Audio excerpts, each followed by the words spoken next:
ऐसे ही हम मुसलमानों से घृणा नहीं करते, मुसलमानों के कभी पीछे नहीं पड़े। हम पीछे जिस चीज के पड़े हैं वो है इस्लाम। इस्लाम के पीछे पड़े हैं। हमें दुनिया से इस्लाम को खत्म करना, मुसलमानों को खत्म नहीं करना। मुसलमान जो भी है उनके मन से जब इस्लाम नाम की गंदगी निकल जाएगी तो वो सब मानव बन जाएंगे। अस्सलामु अलैकुम व रहमतुल्लाहि व बरकातुहू। हर एक खबीस इब्लीस शैतान के बच्चे, इस्लाम मजहब है, मुसलमान कौम है।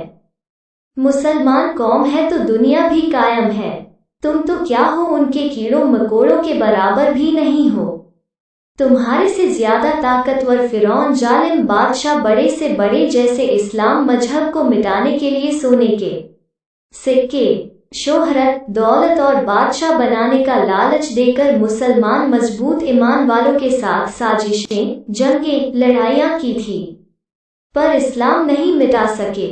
इस्लाम मजहब कभी भी नहीं खत्म होगा।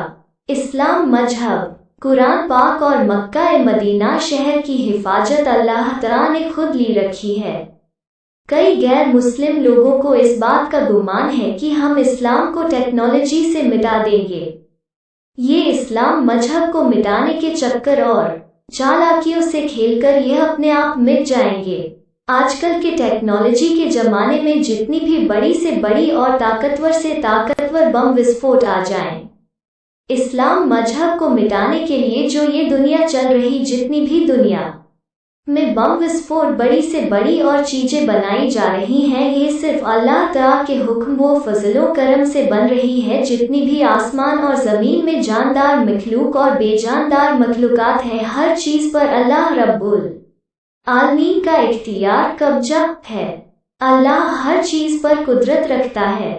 इस्लाम है तो मुसलमान है, मुसलमान है तो दुनिया कायम है।